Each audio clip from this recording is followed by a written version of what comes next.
تین کام، اور وہ تینوں کام آپ اپنی زندگی میں بھی کر سکتے ہو.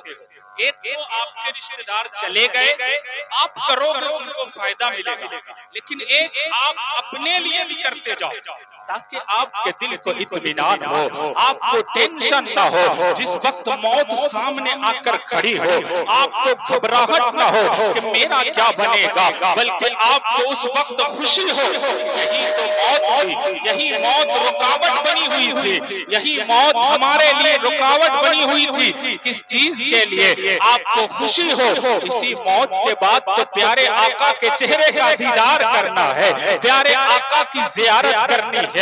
وہ کون کون سے تین کام ہے جو انتقال کے بعد بھی فائدہ دیتے ہیں، جو مرنے کے بعد بھی فائدہ دیتے ہیں؟ حدیث پاک مشہور حدیث پاک ہے، شاید آپ نے امام صاحب سے پہلے بھی سنا ہوگا، لیکن کچھ باتیں میں ایڈ کرنا چاہتا ہوں اسی حدیث پاک کی روشنی میں. سنو سنو، اسلام کہتا ہے کہ ایک انسان جب اس دنیا سے چلا جاتا ہے تو وہ تین کام اگر اس کے گھر والے کرتے ہیں یا وہ خود کر کے جاتا ہے تو مرنے کے بعد اسے فائدہ ملتا ہے. مرنے کے بعد ایک انسان نماز نہیں پڑھ سکتا ہے، مرنے کے بعد روزہ نہیں رکھ سکتا ہے، مرنے کے بعد حج نہیں کر سکتا ہے، مرنے کے بعد زیارت زکات نہیں دے سکتا ہے. تو وہ کون سے کام ہے جو اسے مرنے کے بعد بھی فائدہ دے؟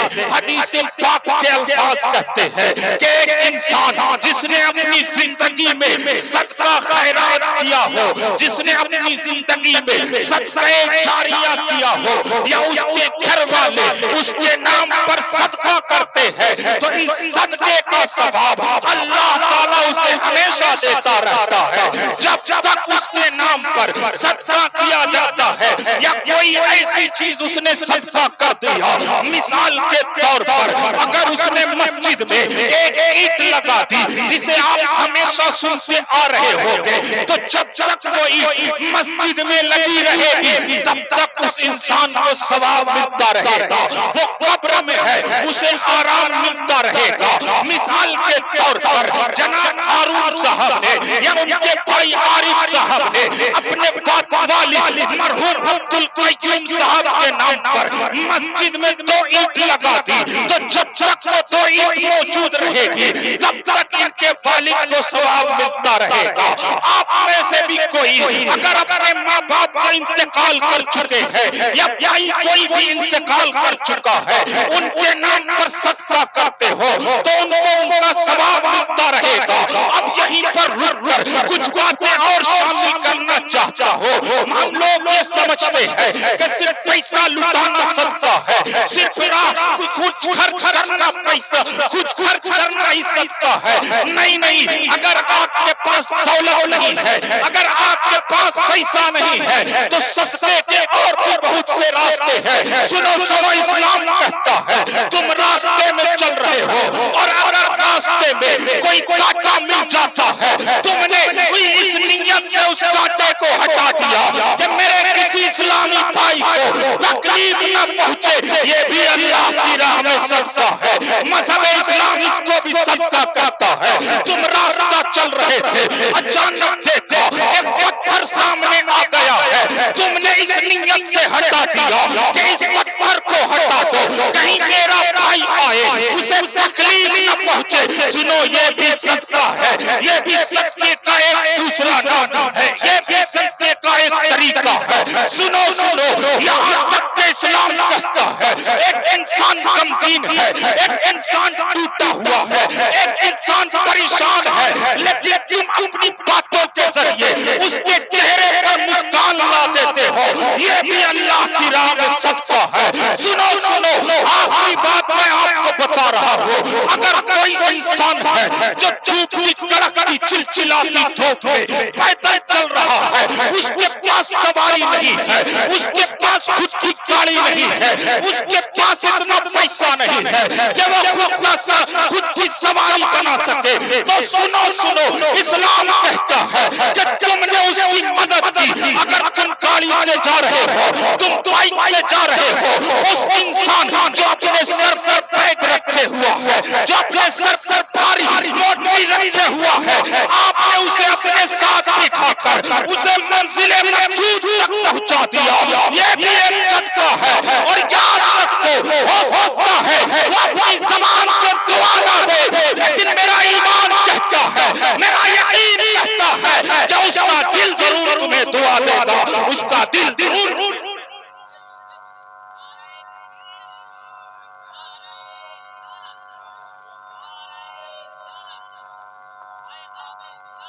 زندہ باد, زندہ باد. اللہ. بڑی تیزی کے ساتھ وقت بہت کم ہے, محبت سے سنیے گا. صدقہ جاریہ, ایسا صدقہ جو جاری رہتا ہو اپنے مرحوم کے نام پر جو بھی انتقال کر گئے ہیں. اگر کسی غریب کی بچی کی شادی ہو وہاں پہ مدد کرو. کسی غریب کے پڑھنے لکھنے میں پریشانی آ رہی ہو وہاں پہ مدد کرو. اگر کسی کے گھر میں کوئی مجبوری آ گئی ہو وہاں پہ مدد کرو. مسجد مدرسے کی تعمیر میں مدد کرو. انشاءاللہ تعالی وہ تمام چیزیں آپ کو آخرت میں کام دے گی. آپ کے والدین کے نام اعمال میں اس کا ثواب نوٹ کیا جائے گا. دوسری چیز کیا ہے جو مرنے کے بعد فائدہ دیتی ہے, بڑے غور سے سنیے گا. پہلی چیز کیا تھی؟ صدقہ. صدقہ کیا ہے جو آپ کو مرنے کے بعد بھی فائدہ دیتا ہے. دوسری چیز ہے علم نافع. علم نافع کیا نام ہے؟ علم نافع. ایسا علم جو آپ کو جو فائدہ دینے والا ہو, جو نفع بخش علم ہو, جو دوسرے کو فائدہ دے. مثال کے طور پر ہم نے نماز کا طریقہ سیکھا, آپ کو بھی نماز کا طریقہ سکھایا. یہ ایسا علم ہو گیا جو خود بھی فائدہ پہنچایا مجھے اور آپ کو بھی فائدہ پہنچایا. یعنی ایسا علم جس سے دوسروں کو فائدہ حاصل ہو اسی کو علم نافع کہتے ہیں. یہ بھی مرنے کے بعد فائدہ پہنچاتا ہے. غور سے سنیے گا, میں آسان طریقے میں آپ کو سمجھانا چاہتا ہوں. کوئی ضروری نہیں ہے کہ آپ بہت بڑے مفتی ہو, کوئی ضروری نہیں ہے کہ آپ بہت بڑے علامہ ہو, بلکہ اگر آپ کو وضو کا طریقہ بھی آتا ہو, نماز کا طریقہ بھی آتا ہو, کوئی ضروری نہیں ہے کسی چوک پر جانے کی, کسی چوراہے پر جانے کی. اپنے گھر ہی میں بیٹھ جاؤ اور اپنے چھوٹے چھوٹے بچوں کو بٹھا لو. اگر تم دادا ہو تو اپنے پوتوں کو بیٹھا لو. اگر تم والد ہو تو اپنے بچوں کو بیٹھا لو. اگر تم بھائی ہو تو اپنے بھائیوں کو بیٹھا لو اور بیٹھانے کے بعد کہو, اے میرے پیارے بھائی سنو سنو, وضو میں پہلے ہاتھ دھلا جاتا ہے, پھر کلی کی جاتی ہے, پھر ناک میں پانی ڈالا جاتا ہے. اس طریقے سے پورا وضو کا طریقہ آپ اسے سکھا دیتے ہو. یاد رکھو جب تک وہ آپ کے بتائے ہوئے طریقے پر عمل کر کے وضو بناتا رہے گا اور نماز پڑھتا رہے گا, آپ کے بچے کو بھی ثواب ملے گا اور اس کا ثواب آپ اپنے بچے کو بتا دو. بیٹا جب کوئی ملے سلام کیا کرو, بیٹا جب کوئی ملے مسکرا کر اس سے بات کیا کرو. آپ اپنے بچے کو بتا دو. بیٹا جب کوئی بزرگ آئے کھڑے ہو جایا کرو, ادب سے تعظیم کر لیا کرو. بیٹا ماں باپ سے ادب سے بات کیا کرو. یہ ایسا علم ہے جو دوسروں کو فائدہ دے رہا ہے. یہ بھی ایسا کام ہے جو مرنے کے بعد آپ کو فائدہ دے گا. یعنی آپ تو ختم ہو جاؤ گے لیکن جس کو آپ نے نیک کام سکھایا ہے جب تک وہ نیک کام کرتا رہے گا اس کا فائدہ آپ کو ملتا رہے گا. آپ کو سمجھ میں آ گیا نا؟ دونوں باتیں سمجھ میں آ گئی نا؟ پہلا تھا صدقہ کرنا, دوسرا ایسا علم جس سے دوسرے کو فائدہ. جب تک وہ فائدہ حاصل کرتا رہے گا اس کا ثواب آپ کو ملتا رہے گا. اس لیے نوٹ کر کے جائیے گا. آخری بات ہے کیا ہے؟ نیک اولاد, صالح اولاد, اچھی اولاد, اس کا بھی فائدہ مرنے کے بعد ملتا ہے. مثال کے طور پر انہوں نے قرآن خوانی کروائی, انہوں نے میلاد کا اہتمام کیا ہے, انہوں نے ذکر و اذکار کی محفل سجائی ہے. یہ نیک ہے تب نہ اپنے والد کو فائدہ دے رہے ہیں. اگر یہ نیک نہیں ہوتے, اگر ہارون صاحب, جناب عارف صاحب اور بھی جتنے صاحبزادے ہیں, مرحوم عبد القیوم صاحب ہیں, اگر یہ اچھے نہیں ہوتے, اگر یہ نیک نہیں ہوتے تو ان کے نام کی مجلس نہیں سجاتے, ان کے نام پر اصال ثواب کی مجلس نہیں سجاتے. پتہ کیا چلا؟ اگر آپ کی اولاد نیک ہے, اگر آپ کی اولاد صالح ہے، اگر آپ کی اولاد اچھی ہے تو اس کا بھی فائدہ مرنے کے بعد ملتا ہے۔ اس لیے آج کی اس مجلس سے ایک پیغام لے کر جاؤ کہ اپنی اولاد کو نیک بنانا ہے، اپنی اولاد کو صالح بنانا ہے، اپنی اولاد کو اچھی بنانا ہے۔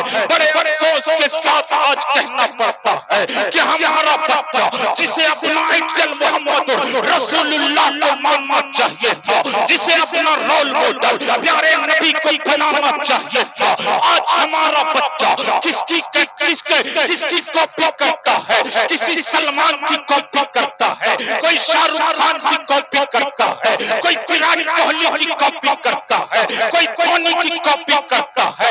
غلطی بچے کی نہیں ہے، غلطی 90% والدین کی ہے۔ جس وقت وہ بچہ اپنے لیے کسی آئیڈیل کو تلاش کر رہا تھا، سائنس کا کہنا ہے، میڈیکل سائنس کہتی ہے کہ جب بچہ 7-8 سال کا ہوتا ہے تو اپنے لیے رول ماڈل کو تلاش کرتا ہے، اپنے لیے کسی آئیڈیل کو کھوجتا ہے، لیکن بدقسمتی سے اس وقت ماں باپ اسے کوئی آئیڈیل نہ دے پاتے، اسے کوئی رول ماڈل نہ دے پاتے۔ ایسے میں مجبور ہو کر وہ بچہ ٹی وی اسکرین کے سامنے بیٹھتا ہے، اور بیٹھنے کے بعد وہاں کبھی شاہ رخ کو دیکھتا ہے، کبھی سلمان کو دیکھتا ہے، کبھی دھونی کو دیکھتا ہے، کبھی کسی نیتا کو دیکھتا ہے۔ پھر بال رکھتا ہے تو کرکٹر کی طرح رکھتا ہے، پھر بال رکھتا ہے تو ایکٹر کی طرح رکھتا ہے، پھر بال رکھتا ہے تو کھلاڑیوں کی طرح رکھتا ہے۔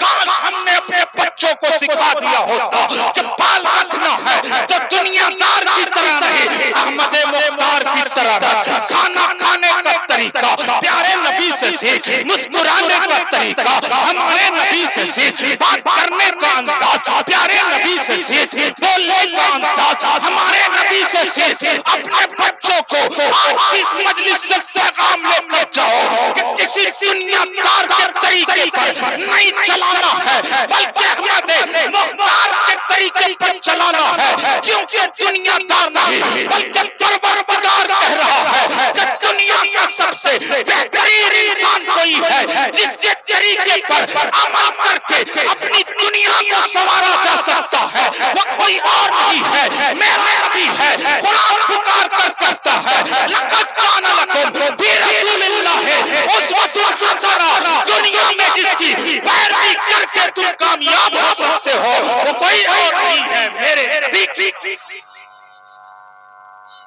پیارے نبی کی ذات ہے۔ اس لیے اپنے بچوں کو سکھاؤ کہ پیارے نبی جو ہمیں بتا کر گئے ہیں کس طریقے سے چلنا ہے، ہمارے نبی کے طریقے کو دیکھو، ہمارے نبی کیسے بات کرتے تھے، بڑوں بڑوں کیسے احترام کرتے تھے، بچوں سے کیسے شفقت سے پیش آتے تھے۔ یہ ساری چیزیں جب آپ اپنے بچوں کو بتاؤ گے نا تو آپ کا بچہ نیک ہو جائے گا، آپ کا بچہ پرہیزگار ہو جائے گا۔ آج بچہ ماں باپ کا کہنا نہیں مانتا، سب لوگ یہی شکایت کرتے ہیں کہ میرا بچہ بڑا بدمعاش ہو گیا ہے، ماں سے زبان لڑاتا ہے، بد کلامی کرتا ہے، گستاخی کرتا ہے۔ وجہ آپ ہو مسلمانوں، آپ نے اسے دنیا دار بنا دیا، کاش اسے غلام مصطفیٰ بنا دیتے، اپنے نبی کا دیوانہ بنا دیتے، جیسے آپ کہتے ویسا وہ چلتا، ویسا وہ کرتا چلا جاتا۔ اس لیے آپ جو ہے نا اپنے بچوں کو صحیح طریقہ سکھانے کی کوشش کرو، انہیں اچھا بنانے کی کوشش کرو۔ سنو، نیک اولاد کتنا بری ہوگی، اچھی اولاد کی کوالٹی کیا ہے؟ میں نے کیا کہا، نیک اولاد کی وجہ سے ماں باپ کو فائدہ ملتا ہے۔ دیکھو تو صحیح، نیک اولاد جب نماز پڑھتی ہے، نماز میں جب ہم تحیات کے وقت بیٹھتے ہیں، تشہد میں بیٹھتے ہیں، آخر میں کیا پڑھتے ہیں؟ دعائے معثورہ پڑھتے ہیں۔ دعائے معثورہ اور بھی طریقے کی ہے، لیکن ایک دعائے معثورہ